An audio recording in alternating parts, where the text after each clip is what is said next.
Salut à toutes et à tous. Suite à, à la, à la leçon atomes et ions, deuxième partie, nous entamons maintenant la réponse à une question. Comment se transforme l'atome sodium Na en ion Na+, et l'atome Cl, chlore, en ion chlorure. Lors de la dissolution du sel de table, chlorure de sodium, dans l'eau. Eh bien, on a vu dans d'autres capsules que c'est une transformation chimique. Eh bien, argumentons pour comment se forment ces ions. Eh bien, pour le savoir,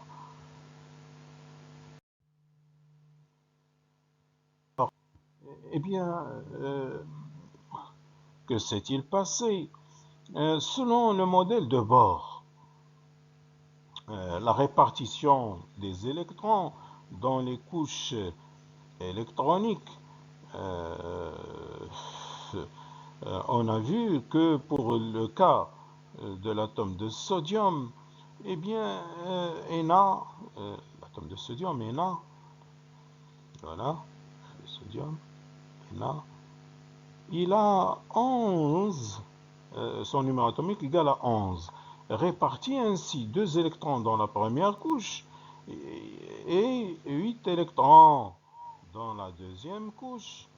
Le total c'est 10 et un électron, voilà, qui reste dans la dernière couche.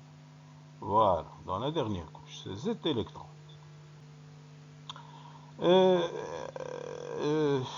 L'atome de chlore, lui, il a un numéro atomique égal à 17 électrons. 17. Et donc, ces 17 électrons sont répartis ainsi. 2 électrons dans la première couche, 8 électrons dans la deuxième couche, donc le total 2 plus 8, c'est 10. Il reste combien pour la dernière couche? Là, c'est la dernière couche. Il reste 7 électrons. Là, c'est la dernière couche. Il reste combien? 7 électrons pour compléter les 17 électrons qu'il a dans le cortège électronique. Eh bien, on a dit pour le chlore, il a tendance à compléter sa couche périphérique pour être stable. Il lui en faut seulement un électron. L'atome de sodium, il a un dilemme, ou bien perdre l'unique électron et avoir comme structure externe la structure de la deuxième couche. C'est cette couche-là que je vais dessiner en vert.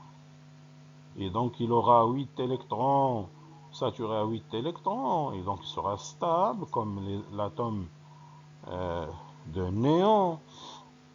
Ça, c'est la première possibilité. La deuxième possibilité, c'est de gagner 7 électrons en plus de l'électron qu'il a dans sa couche périphérique. Et donc, par conséquent, il aura 8 électrons au total. Et ça sera difficile.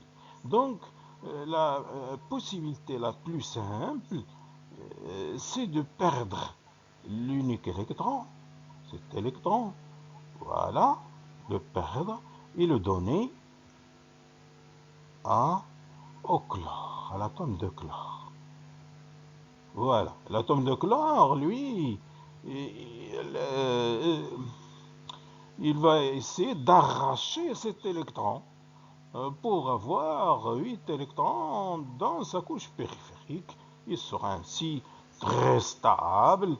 Et vous voyez, là, il aura une structure qui ressemble à l'atome d'argon. Voilà. Et donc là, j'ai représenté seulement la couche périphérique de l'atome de sodium et de l'atome de chlore. Et donc l'atome de chlore, il a tendance à arracher cet électron de la couche périphérique du sodium, et par conséquent, s'il l'arrache, il va avoir 1, 2, 3, 4, 5, 6, 7 et 8. Il va ajouter cet électron qu'il doit arracher ici pour avoir 8 électrons. Il aura alors la même structure que cette couche périphérique du gaz rare qui est l'argon. L'argon a 8 électrons. Voilà, dans sa couche périphérique. Par conséquent, il va se transformer en ion Cl-, et cet ion aura comme symbole Cl-, et l'atome de sodium se transformera en ion Na+. Ainsi prend fin cette capsule. À la prochaine. Au revoir.